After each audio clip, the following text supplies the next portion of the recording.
Just Chelsea Smith. It's actually at 10:35 on the dot. I am tracking a cold front today. We've had some very nice temperatures yesterday. Christmas, we broke our previous record of 63. We warmed up to 66 yesterday, so beating that previous record.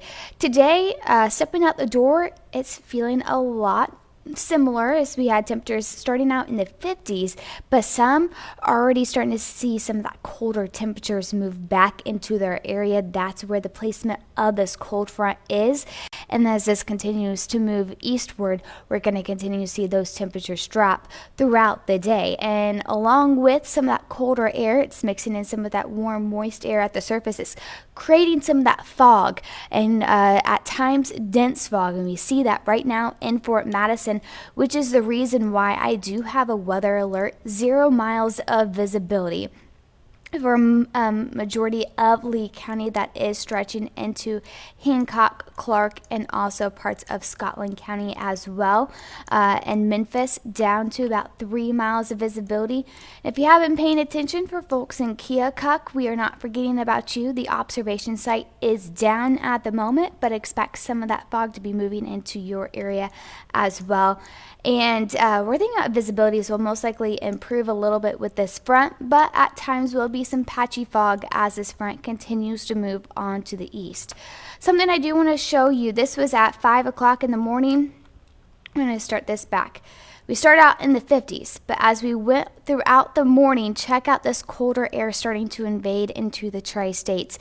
Memphis started out probably around 3, 4 o'clock this morning, actually seeing temperatures in the 50s. Now it is about 20 degrees colder than that in the mid-30s. 34 right now in Memphis, 36 in Fort Madison, and the rest of the area in the mid to upper 50s. So a big temperature divide where that boundary is located. 57 right now in Quincy, while it's 60 in Pittsfield.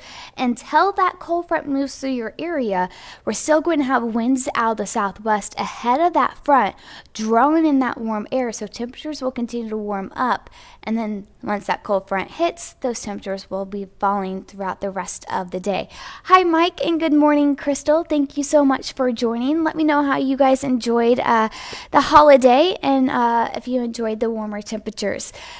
So again, you didn't need your coats this morning, but probably Memphis and Fort Madison, you're probably grabbing your coats now, and that's going to be the case for the rest of the day. So have them handy, have the heavier coats handy for the once that cold front passes, because you're most likely going to need them. You can really see as we zoom out really where that cold front is placed all the way from Wisconsin, Illinois, stretching into Missouri, even parts of Oklahoma. Still warm south of that front. To the north of it, that colder air is really starting to move on in. So here's a look across the tri-states. We're not seeing any rain with this cold front. We are seeing a few clouds kick in ahead of that. So they're pretty thin enough that we're still seeing some of that sunshine as well. But throughout the day, it'll be more mostly cloudy to partly cloudy skies, seeing a little bit of sunshine here and there. And Matthew's asking, what about 2 p.m. when you get off of work? Matthew, I'm not exactly sure where you're located at, but just have it handy just in case. Most likely as we get into the afternoon hours, a little bit farther to the east, we'll probably see it jump down into the 40s once that cold front moves through. And good morning, Kendra. And yeah, I just have that jacket just in case.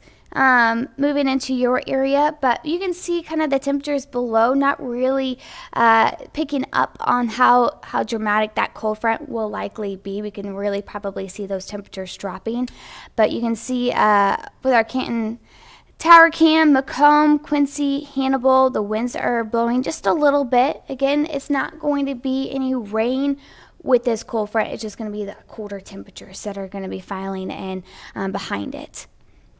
Matthew, yeah, 2 o'clock, probably getting close to passing. I think still around 1 o'clock, we'll still see those temperatures in the upper 50s and low 60s. And then by 2 o'clock, we'll probably start to see them fall. So you may not need it right away at 2 o'clock. But again, if you have any plans the rest of the night, have that handy. So coming up on WGM News at noon, the location of the cold front, where it's moving in, the impacts it's having on the tri-states, because we will likely start to see a drop in those temperatures as it moves on through.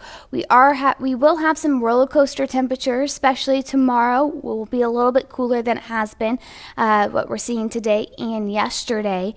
And then it was going to be warming back up this weekend before it falls back down. And I will be tracking our next storm system that will be bringing a little bit more of those warmer temperatures in again, and also some rain, possibly some thunderstorms.